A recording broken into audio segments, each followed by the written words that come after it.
మొత్తానికైతే కల్కి టీమ్కి కోర్టు మాత్రం భారీ షాక్ ఇచ్చిందని చెప్పాలి. అది ఎందుకోసం అంటే మూవీ టికెట్ ప్రైజెస్ అయితే ఏవైతే ఇంక్రీజ్ చేశారో దాని గురించి అయితే కోర్టు షాక్ ఇచ్చింది. సో ఈ అంశాన్ని అంటే ఎందుకు ఏం షాక్ ఇచ్చింది ఏంటనేది మనకు చెప్పడానికి మనకి తెలియజేయడానికి ఈరోజు మనతో పాటు ఉన్నారు స్టూడియోలో ప్రముఖ సినీ క్రిటిక్ దాసరి విజ్ఞాన్ గారు. నమస్కారం అండి. నమస్తే. ఇప్పుడు అయితే మరి కల్కి మూవీ టీంకి కోర్టు అయితే భారీ షాక్ ఇచ్చిందని మనకి తెలుస్తుంది. సో ఎందుకు మరి ఏంటి ఏ నిర్ణయం తీసుకున్నారు? ఇప్పుడు ఏపీలో డిప్యూటీ సీఎం హోదాలో పవన్ కళ్యాణ్ గారు ఉన్నారు. అండ్ ఫస్ట్ టైం ఆయన పార్టీ గెలిచింది. వాళ్ళ పార్టీకి ఇచ్చినటువంటి హోదా ఏంటి, మన సినిమాటోగ్రఫీ మంత్రిగా కందుల దుర్గేష్.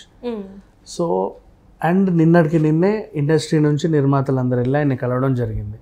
ఏమని, గతంలో లాగా మన తెలుగు ఇండస్ట్రీ మళ్ళీ బాగుండాలి, ఆంధ్రాలో కూడా అప్పట్లో బోల్డ్ అని షూటింగ్లు అయ్యేవి, ఆంధ్రాలో నాన్ స్టాప్గా ఎక్కడికి వెళ్ళి ఏదో ఒక షూటింగ్ అవన్నీ ఉండేవి. ఇప్పుడు లేవు పరిస్థితులు. గతంలో లాగా కూడా మళ్ళీ ఆ వైభవం రావాలి అని చెప్పి మాట్లాడారు. తెల్లారేసరికి కోర్టులో కల్కి సినిమాకి షాక్. అంటే అయ్యే పని కాదు, బేసి అవ్వకూడదు. అంటే వాట్ ఎవర్ అంటే ఇప్పుడు ఇండస్ట్రీకి సంబంధించిన ఆయన అక్కడ డిప్యూటీ సీఎం హోదాలో ఉండి ఇండస్ట్రీకి సంబంధించిన ఆయన పెట్టినటువంటి సినిమాటోగ్రఫీ మంత్రి ఉన్న తర్వాత సినిమాకి చిక్కులు ఇట్లాంటివన్నీ చిక్కులు ఎదురవడం అనేది జరగకూడదు బేసికలీ. నెక్స్ట్ అశ్విని దత్ లాంటి ఆయనకు అసలు జరగకూడదు. ఎందుకంటే చంద్రబాబు నాయుడు గారిని అరెస్ట్ చేసినప్పుడు లాస్ట్ టైం స్కిల్ డెవలప్మెంట్ స్కామ్లో ఆ ఇండస్ట్రీ నుంచి ఎవరు ఎక్కువ మంది మాట్లాడాల, చాలా తక్కువ మంది అక్కడొకరు మాట్లాడితే కొంచెం గట్టిగా వాయిస్ వినిపించి ఇది చాలా మంచి చర్య కాదని గట్టిగా మాట్లాడింది ఆయనే. అండ్ అలాగే టీటీడీ చైర్మన్ రేస్లో సినిమా ఇండస్ట్రీకి సంబంధించి ఎవరైనా ఉన్నారా అంటే మురళీమోహన్ గారి పేరు అండ్ అశ్విని దత్ గారి పేరే ప్రత్యేకంగా వినబడుతుంది.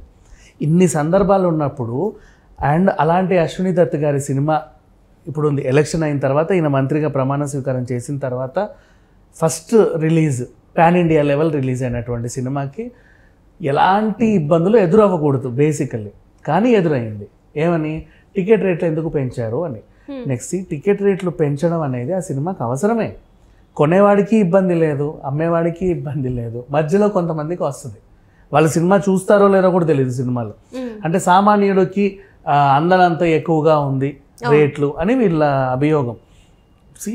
ఒక సినిమాకి చూడ్డానికి అప్పట్లో సినిమాలు చూడ్డానికి కర్చీఫ్లు గిఫ్ట్లు ఇచ్చేవాళ్ళు. కొన్ని పవిత్ర బంధం లాంటి సినిమాలకైతే కుంకుమ బర్రెలు ఇచ్చేవాళ్ళు. అండ్ గంగోత్రి సినిమాకి గంగా జలాలు ఇచ్చారు. గిఫ్ట్లు కూడా ఇస్తారు సినిమాలు చూడ్డానికి బేసికల్లీ. అంటే ఆ రేంజ్లో ఉంది. అప్పుడు సామాన్యులు వచ్చారు గిఫ్ట్లు తీసుకోవడానికి. అవునా, రేట్లు పెంచినా కూడా సామాన్యులు వస్తారు.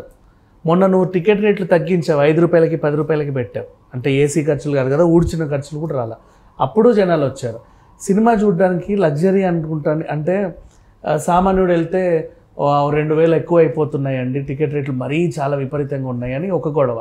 కొన్ని టికెట్ రేట్లు తగ్గిస్తే ఫుడ్ ఎక్కువగా అమ్ముతున్నారు, సమోసాల రేట్లు ఎక్కువ ఉన్నాయి, బర్గర్ల రేట్లు ఎక్కువ ఉన్నాయి, ఫ్రెంచ్ ఫ్రైల రేట్లు ఎక్కువ ఉన్నాయని ఇంకొక గొడవ.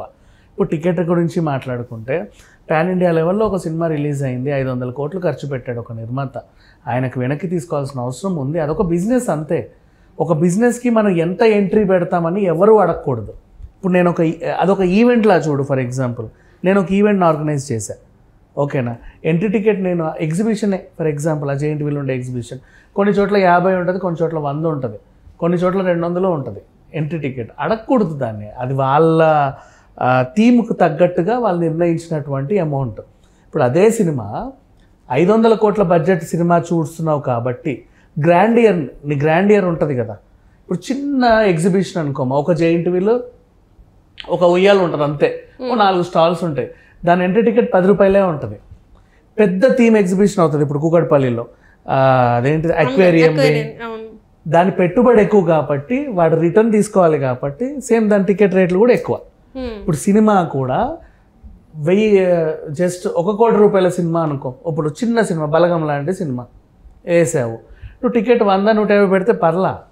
కానీ 500 కోట్ల సినిమా ఇక్కడ గ్రాండియర్ పెరిగింది కాబట్టి దాని టికెట్ రేట్ కూడా పెరుగుతుంది. అంటే లోపల నువ్వు ఏమేసినా నువ్వు రూపాయికే అమ్మాలంటే కుదరదు. దాని లెవెల్కి తగ్గట్టుగా ఛార్జెస్ ఉంటాయి. అది ఎవరైనా అర్థం చేసుకోవాలి. ప్రేక్షకులకు తెలుసు ఆ విషయం. కానీ వీళ్ళు ఏంటంటే ఒక లా ప్రకారంగా వస్తారు.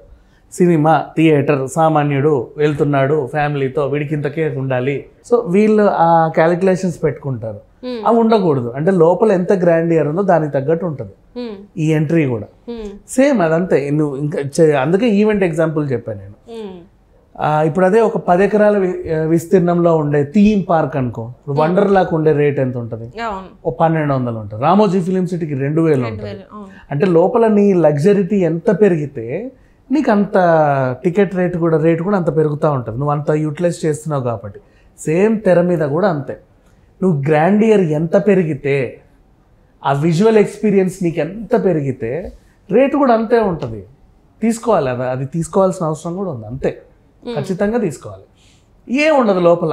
ఓ అమ్మాయి అబ్బాయి మాట్లాడుకుంటూ ఉంటారు, కాసేపు బైక్ల మీద తిరుగుతూ ఉంటారు, 2 పాటలు వస్తాయి, ఫ్యామిలీ ఈ ఇల్లు లేకపోతే ఆ ఇల్లు, ఒక పార్కు ఒక పాట, సరిపోయింది. ₹1,00,00,000 సినిమా, దానికి 150 టికెట్ పెట్టి చూస్తున్నావు, డన్. అదే అక్కడ గ్రాండ్, నీకు కొత్త ప్రపంచం చూపిస్తున్నాడు, ఇంకో గ్రహం చూపిస్తున్నాడు, ఇంకేవో వింతలు చూపిస్తున్నాడు. ఇప్పుడు కల్కి సినిమా ఏంటి, శంబాల నగరం నుంచి నీకు తెలియనివేంటి ఇవన్నీ వింతలు. నెక్స్ట్ ఈ జన్మ నీకు మహా అయితే 70 ఏళ్ళకో 60 ఏళ్ళకో 100 ఏళ్ళకో నీ అదృష్టం బాగుంటే 120 ఏళ్ళకో అయిపోతుంది. నీకు 2898 చూపిస్తున్నాడు. మరి అన్నీ నువ్వు చూస్తున్నావు, అదంతా ఎక్స్పీరియన్స్ చేస్తున్నావు, ఆ లోకానికి వెళ్తున్నావు. నాకు టికెట్ రేట్ అదే ₹50 కావాలంటే ఎట్లా, అదే ₹100 కావాలంటే ఎట్లా? నెక్స్ట్ సరే, ఇప్పుడు టికెట్ రేట్లు ఇది. ఫుడ్ గురించి మాట్లాడుకుందాం. చాలామంది అదేంటిది మాల్స్లో ఫుడ్ ఎక్కువ అంటారు.